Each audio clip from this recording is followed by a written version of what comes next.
வணக்கம் உறவுகளே. இன்றைக்கும் பார்த்தீங்கன்னா ஒரு அருமையான சமையல் காணொலி ஒன்று தான். என்ன காணொலின்னு பார்த்தீங்கன்னா நாங்கள் இன்றைக்கு கத்தரிக்காய் கடலையும் வச்சு அருமையான ஒரு பிரட்டல் கறி ஒன்று தான் வைக்க போகிறோம். இந்த கத்தரிக்காய் கடலையும் பிரட்டல் கறின்னு சொன்னால் அந்த ஃபங்க்ஷன்கள்லேயே மரக்கறி சாப்பாடுனா மெயினாக இந்த சாப்பாடு இருக்கும். இது ஒரு நல்ல டேஸ்ட்லேயும் இருக்கும் இந்த கறி. இந்த கறி எப்படி வைக்கிறதுன்றது தான் இந்த காணொலியில் பார்க்க போகிறீங்க. வாங்க அப்படியே காணொலிக்குள்ளே போகலாம். நாங்கள் இன்றைக்கு இந்த கத்தரிக்காயையும் கடலையும் வச்சு தான் ஒரு நல்ல பிரட்டல் கறி ஒன்று வைக்க போகிறோம். கறி வைக்கிறதுக்கு நான் கடலை அவிக்கல ஊற விட்டு தான் எடுத்துருக்கிறேன். இதை அப்படியே பொரிச்செடுக்க போகிறோம். பொரிக்கிறேன்னு நல்லா முருகை பொரிக்கிறேன். அரைப்பதத்தில் பொரிச்சா சரி, எங்களுக்கு அவிக்கணும் மட்டும் இல்லை. கத்தரிக்காயையும் வெட்டி பொரிச்செடுக்க போகிறேன். கத்தரிக்காயை நான் கழுவி எடுப்பேன் வெட்டுறது. நாங்கள் இப்போ கத்தரிக்காயை கழுவி எடுப்போம். பொரிக்கிறதுக்கு வந்து கத்தரிக்காயை கழுவி எடுத்துகிட்டு தான் வெட்ட வேணும். வெட்டிட்டு கழுவினோம்னா தண்ணியாக இருக்கும், பொரிஞ்சு வர எங்களுக்கு லேட் ஆகும். அது கொஞ்சம் நேரம் செல்லும் பொரிய. கழுவி எடுத்துகிட்டு வெட்டினோம்னா பொரிஞ்சிடும், தன்மை இருக்காது.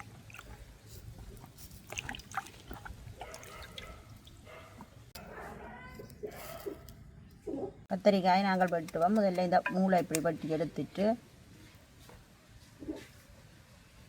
இதில் ஒரு சின்ன சூட்டை இருக்குது, அதையும் வெட்டி நாங்கள் எடுப்போம்.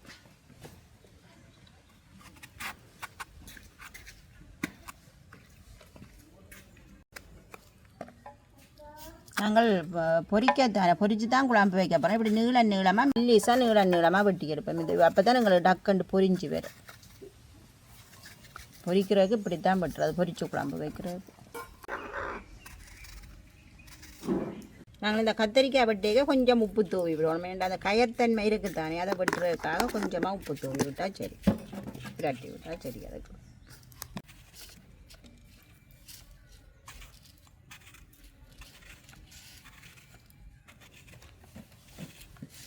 அநேகமான ஆக்களுக்கு கத்தரிக்காய் இப்போ சும்மா வதக்கி நாங்கள் குழம்பு வைக்கிறத விட பொரிச்சு குழம்பு வச்சால் அதோட கடலையும் சேர்த்து வச்சா இன்னும் ஒரு சுவையாக இருக்கும். அநேகம் பிடிக்கும் எல்லாருக்கும். அந்த பெரிய ஃபங்க்ஷன்கள் எல்லாம் இந்த கத்தரிக்காயும் கடலையும் ஒரு பிரதான கறியாக இருக்கிறது.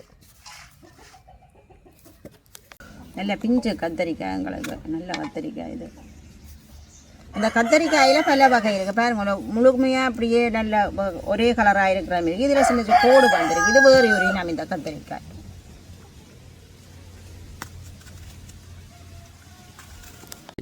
நாங்கள் கத்தரிக்காயெல்லாம் வெட்டி எடுத்துட்டோம். இந்த கத்தரிக்காயும் கடலையும் பொரிச்செடுக்க போகிறோம். உங்களுக்கு அடுப்பு நல்லா எரியுது, நான் தாச்சி அடுப்பில் வைக்கிறேன். சட்டி சூடாகிட்டு நான் பொரிக்கிறதுக்கு தேவையான அளவு எண்ணெயை சேர்த்துக்கொள்கிறேன். எங்களுக்கு எண்ணெய் நல்லா கொதிச்சுட்டு நான் கத்தரிக்காய் பொரிச்செடுக்க போகிறேன்.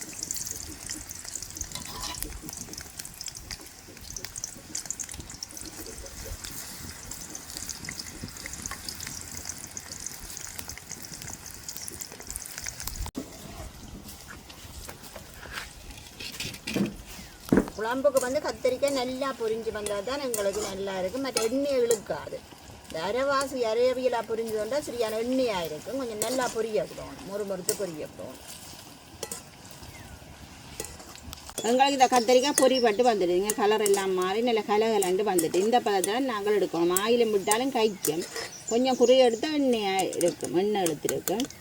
இதுக்கான பதம் கலகலண்டு இருக்குது.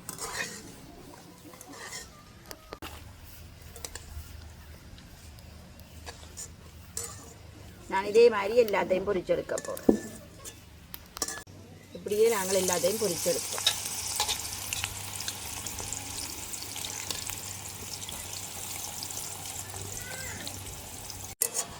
எனக்கு 2வது தரம் போட்டது நல்ல வடிவாக பொரிஞ்சு வந்துட்டு அதையும் நான் வைக்கி எடுக்க போகிறோம்.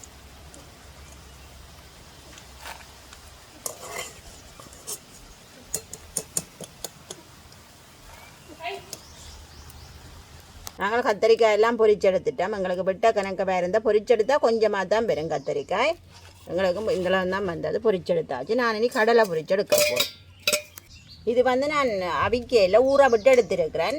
இப்போ நாங்கள் வந்து கொஞ்சமாக ஊற விட்டு அது அவிச்செடுத்து கொண்டு இருக்கிறத விட நாங்கள் இதை பொரிச்செடுக்கலாம். நான் ஊற விட்டதை தான் பொரிச்செடுக்க போகிறேன். எங்களுக்கு கொஞ்சம் தண்ணி பிடிவாங்க, அது கொஞ்சம் வெடித்து வருது.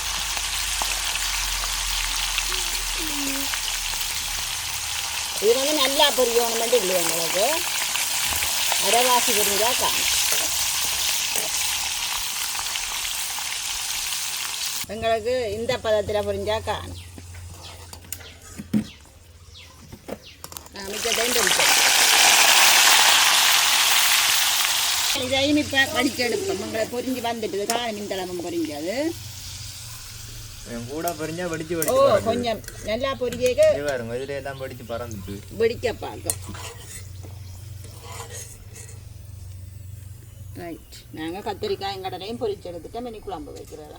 கத்திரிக்காய் பொரிச்சு எடுத்தாச்சு. கடலை பொரிச்சு எடுக்க 2 ரசம் விடு வாங்கிட்டேன் வெடிச்சு பறந்து. கடலை வெடிச்சிட்டுது. நாங்கள் இப்போ இந்த கத்திரிக்காய் குழம்பு சேர்க்கிறதுக்காக வெங்காயம், சின்ன வெங்காயம் முறிச்சு எடுத்துருக்கிறோம். அதோட உள்ளியும் எடுத்துருக்கிறோம், பச்சை மிளகாய் எடுத்துருக்கிறோம், வெங்காயம் எடுத்துருக்கிறோம். எல்லாத்தையும் கழுவி வெட்ட போகிறோம். நாங்கள் எல்லாத்தையும் வடிவாக கழுவி எடுப்போம்.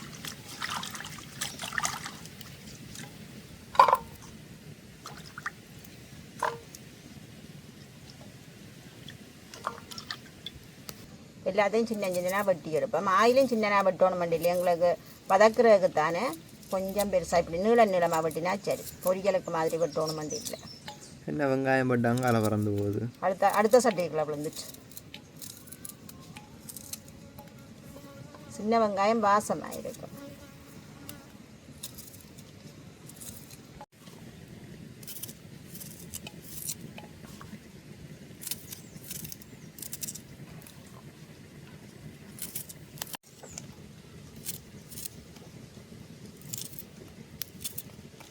நாங்கள் வெங்காயம் வெட்டிட்டோம். அதே மாதிரி வெங்காயம் வெட்டின மாதிரியே உள்ளியையும் வெட்டி எடுக்க போகிறோம்.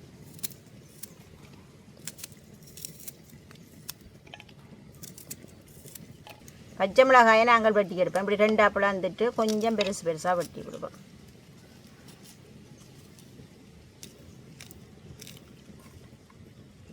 பிஞ்சாக இருக்குது மிளகாய், முத்தல் இல்லை.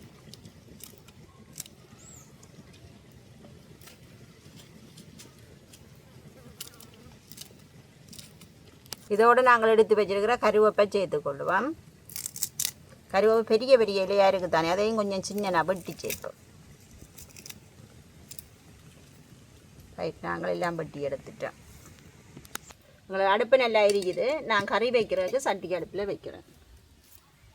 சட்டி சூடாகிட்டுது. நான் இந்த எடுத்து வச்சிருக்கிற வெங்காயம் முதல் வதக்குறது கொஞ்சமாக எண்ணெய் சேர்க்கணும். ஏன்னா கத்திரிக்காய் அடையெல்லாம் பொரிச்சது தானே, இதுக்கு கொஞ்சமாக இதுகள் வதங்குறதுக்கு சேர்த்தால் சரி.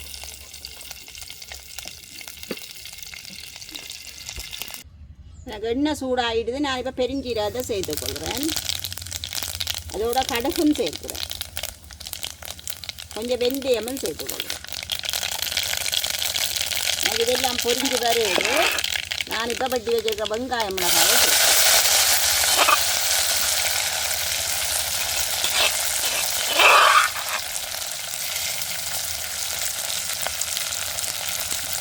எல்லாத்தையும் நல்லா பிரட்டி விடுவேன்.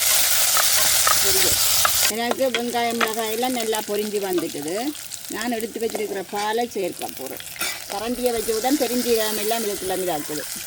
அதுவாக கலந்துட்டு விடுவோம். வந்து அளவாக சேர்த்துக்கொள்ளுறேன்.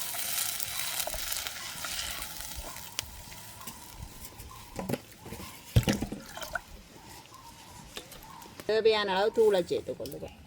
மிளகாயும் 2-3 சேர்த்து நாங்கள் அளவாக நாங்கள் தூளை சேர்த்தோம்.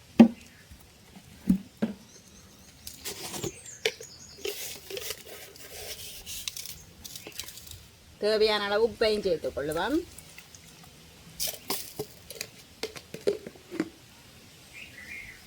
இதோடு நான் பழப்புளி கரைச்சி எடுத்து வச்சிருக்கிறேன். இதையும் சேர்த்துக்கொள்ளுறேன். எல்லாத்தையும் சேர்த்து கலக்கி விடுவோம். தூள் எல்லாம் மடி பார்க்கட்டும் பாலில்.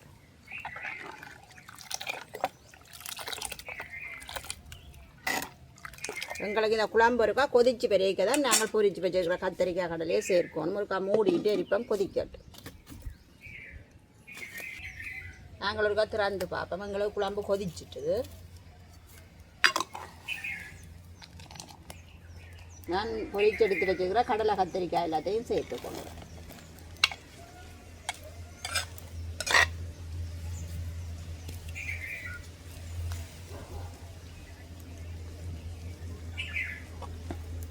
இப்படியே குழம்பு வடிவாக கொதிச்சு வத்தினா சரி.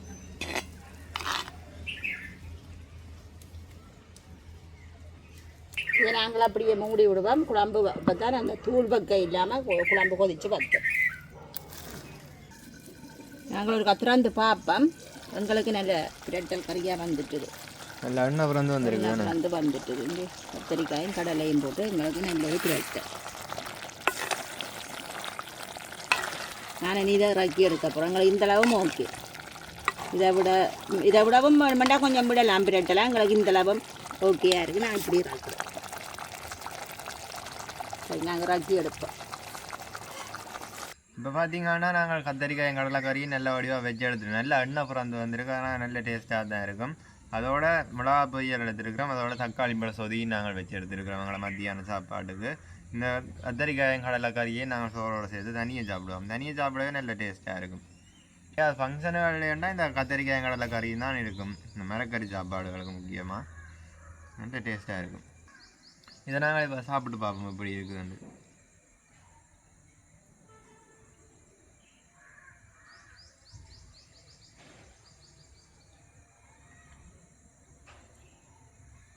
கத்தரிக்காய் கடலையும் நல்லபடியாக பொரிச்சு வச்சது தானே சும்மா அந்த மாதிரி தான் இருக்குது. டேஸ்ட் வேறு லெவலில் இருக்குது. இந்த நல்ல வடிவாக கடலை எல்லாம் பொரிஞ்சு வந்தபடியாக கடியோட நல்ல டேஸ்ட்டாக இருக்குது. கடலை பொரிஞ்சு திருப்பி கறி வச்சு எடுத்தது, அதனால நல்ல டேஸ்ட்டாக இருக்குது. நான் சாப்பிட்ருப்பீங்களா இந்த கறி கட்டாயம்? இப்போ நான் சொல்ல தேவையில்லை அப்படி டேஸ்ட் இருக்க மாட்டேன். உங்களுக்கு எது நீங்கள் சாப்பிட்டுருந்தா கமெண்ட்ஸில் சொல்லுங்கள் அப்படி டேஸ்ட் இருந்ததாண்டு. இப்போ நீங்களும் இப்படி கறியெல்லாம் வீட்டில் வச்சு கட்டாயம் ட்ரை பண்ணி பாருங்கள். நல்ல டேஸ்ட்டாக இருக்கும். அப்போ நாங்கள் இதோட இந்த காணொலியை முடிச்சு கொள்வோம். பாய்.